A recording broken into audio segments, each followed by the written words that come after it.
Hey, good morning, you guys. God bless you. Welcome to this edition of Mike Reed Outdoors. Guys, in this video, I'm going to show you guys how to cook a squirrel with some dumplings. I like squirrel and dumplings. I don't know about you, but one of my favorite meals, guys, is to take a fresh squirrel, which I've got right here, and some rice, and cook that sucker up over a campfire, and then make some dumplings to go with it. So in this video, that's what you're going to see. So stand by.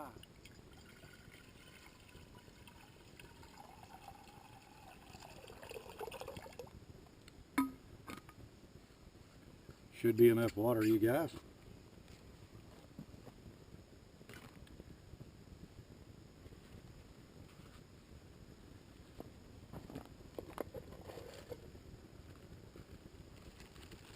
A squirrel here. Go ahead and drop him on in there.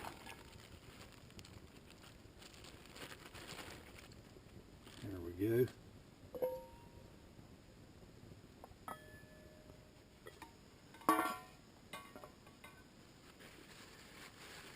Certainly going to need those after a while.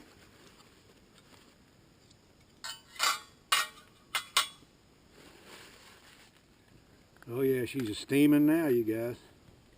It don't take long. Put about, I don't know, let's put just a little bit more salt than that in there. About a teaspoon of salt. I'll tell you one thing now, you guys, that certainly smells like some really good tasty squirrel right there. And I've had lots of squirrel in my life, there ain't no question about it.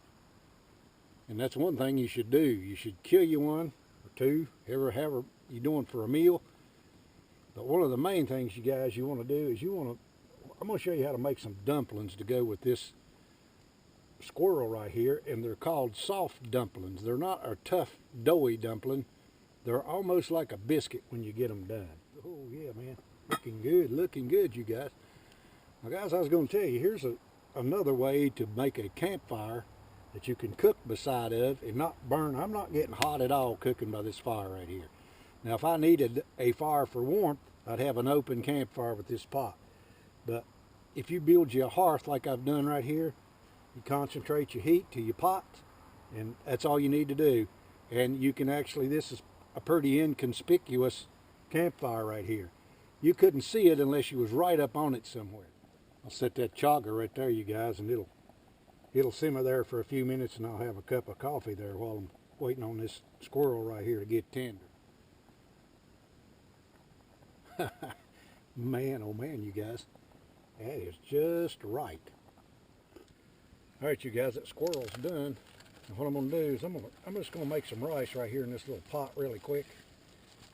We'll have that on the side. Just set that right in there.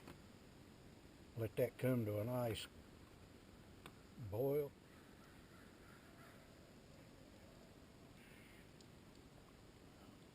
Oh yeah, man, that is some delicious stuff. Everything's looking good, you guys. I'm cooking the rice right now. The chaga's done. The squirrel's done. As soon as this rice gets done, guys, I'll show you how to make the dumplings. Looking good, you guys. Now, the rice is done. Guys, that's a half, or not a half a cup, a quarter cup of brown rice. It's easy to cook. It cooks in 20 minutes. And you've still got your nutrients in that. Okay? All right, you guys, for this recipe right here, I got a half a cup of self-rising flour.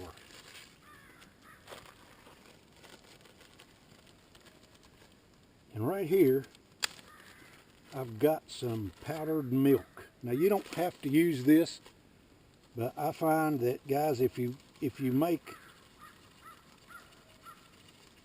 your dumplings without some type of milk, they just don't turn out as good. So I'm going to use a little bit of powdered milk in this recipe right here. Now, to make the dough, all you do is, we need about 3/4 of a cup of water.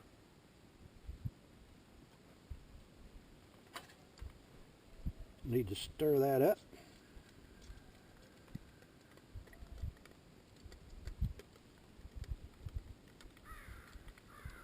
And that way we can make milk right out here in the woods without having a cow around. Now, dump that right in the bread dough. Get the rice off of that.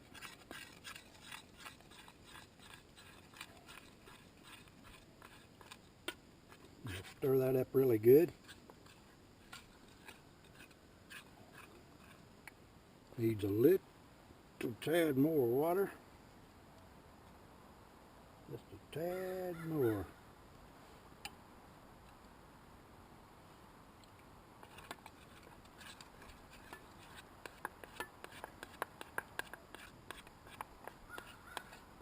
Now guys, these are called drop dumplings right here. You want to get your water simmering in that pot right there. And she's simmering pretty good right now.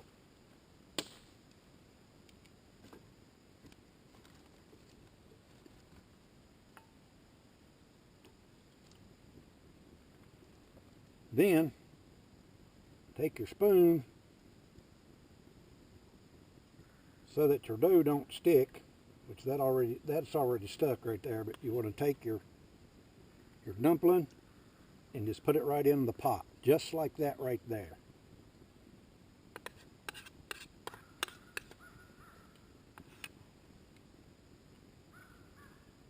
Okay, you guys, the dumplings are done. I'm going to dip one of them out of here and show it to you. And that's a drop dumpling right there. I hope my wife don't get me for that. She loves my dumplings. I got 3 of them in there. So now what I'm going to do, you guys, is I'm going to put some pieces of this squirrel right back down in that broth right there, because they've been out there for about, I don't know, 20 minutes.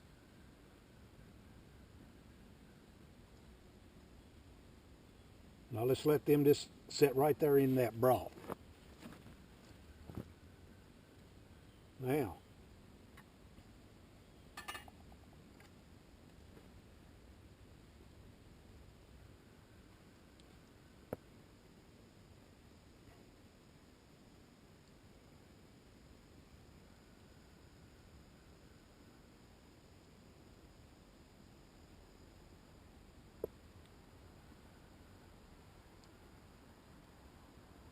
guys, this is just like biscuits, only they're dumplings.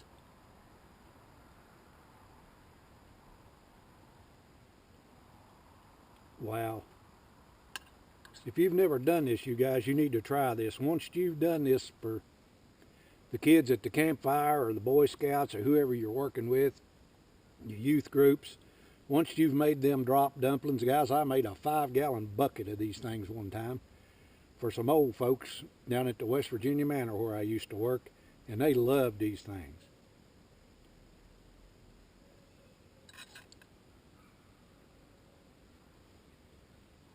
Rice is tender.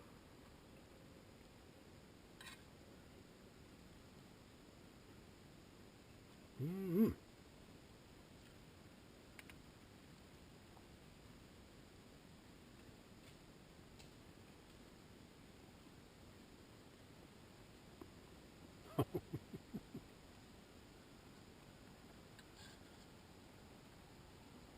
Get my squirrel out of there in a second.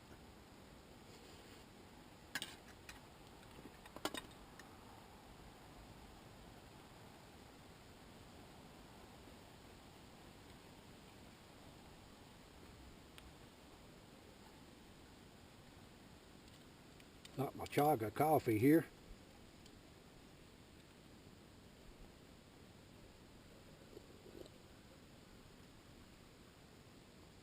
Good stuff.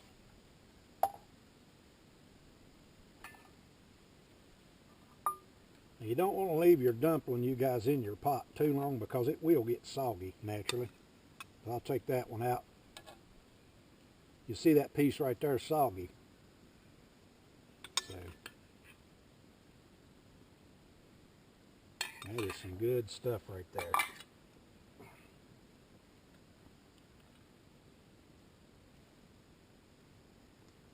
Take that squirrel. Boy, that's tender. Good stuff.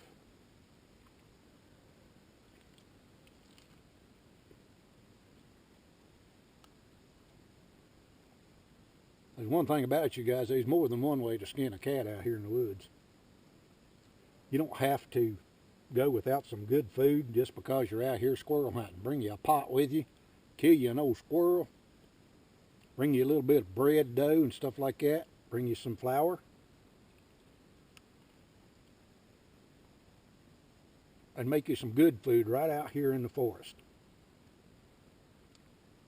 Well guys, thank you for watching Mike Reed Outdoors. I hope you enjoyed it.